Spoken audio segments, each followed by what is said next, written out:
ہماری دنیاوی عدالتوں میں انصاف کے لیے گواہوں کی ضرورت ہوتی ہے، تو کیا خدا کو بھی انصاف کرنے کے لیے گواہوں کی ضرورت پڑے گی؟ قیامت میں خدا کے گواہ کون کون سے ہوں گے جو ہمارے اعمال پر گواہی دیں گے؟ ناظرین کرام، سلام علیکم۔ سبیل قرآن کے سبھی منظم ناظرین کو ایک مرتبہ پھر سے خوش آمدید عرض کرتے ہیں۔ آج ہم اپنے ناظرین کے لیے 2 آیتوں کی تفسیر لے کر حاضر ہوئے ہیں جس میں خدا کے گواہوں کے بارے میں گفتگو کی گئی ہے۔ تو آئیے چلتے ہیں آج کی پہلی آیت کی تفسیر کو شروع کرنے سے پہلے اس کی تلاوت اور ترجمے کو سنتے ہیں۔ كتاب أنزلناه إليك مبارك ليدبروا آياته وليتذكر أولو الألباب. بسم الله الرحمن الرحيم فكيف إذا جئنا من كل أمة بشهيد وجئنا بك على هؤلاء شهيدا. پس کس طرح کا ہوگا وہ دن کہ جب ہم ہر امت سے ایک گواہ خود انہی میں سے لے آئیں گے، اور اے رسول آپ کو ان پر گواہ بنا کر لے آئیں گے۔ آیت کے ترجمے کے بعد اس کے اہم پوائنٹس پر ایک نظر ڈالتے ہیں۔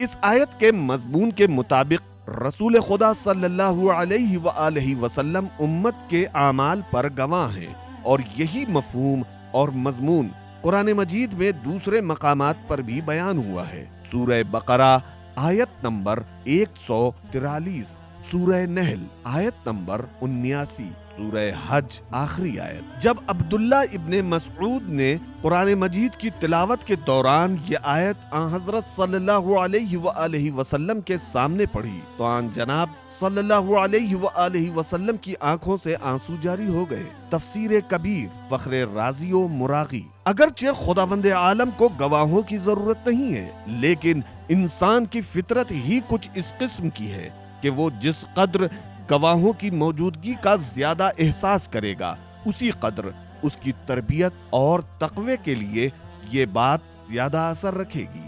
جو شخص ٹی وی پر لاکھوں کے سامنے گفتگو کر رہا ہوتا ہے، اسے معلوم ہوتا ہے کہ مجھے لاکھوں انسان دیکھ رہے ہیں، تو وہ چھینکتے وقت یا غلط گفتگو کرتے وقت بھی وہ شرم محسوس کرتا ہے۔ قرآنی آیتوں کی روشنی میں قیامت کے دن بہت سے گواہ موجود ہوں گے، من جملہ 1 خداوند ان اللہ علی کل شیء شہید، سورہ حج آیت نمبر 17۔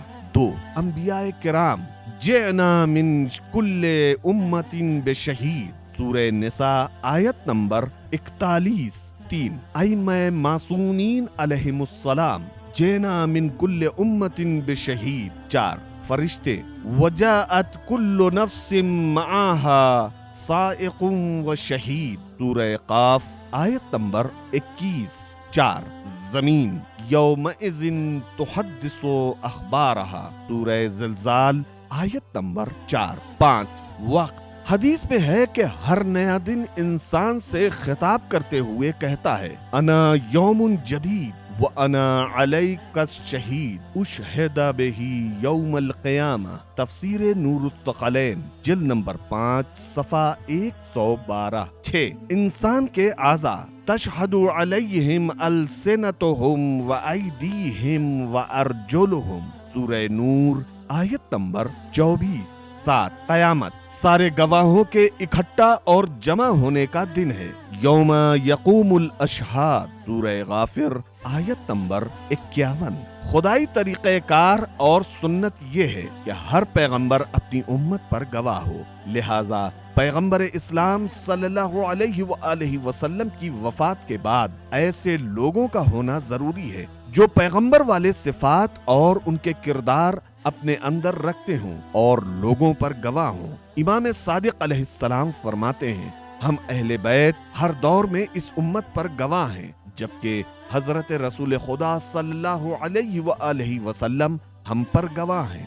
نور الثقلین جلد نمبر 1 صفحہ 399۔ حضرت علی علیہ السلام اس آیت کی تلاوت کے بعد فرماتے ہیں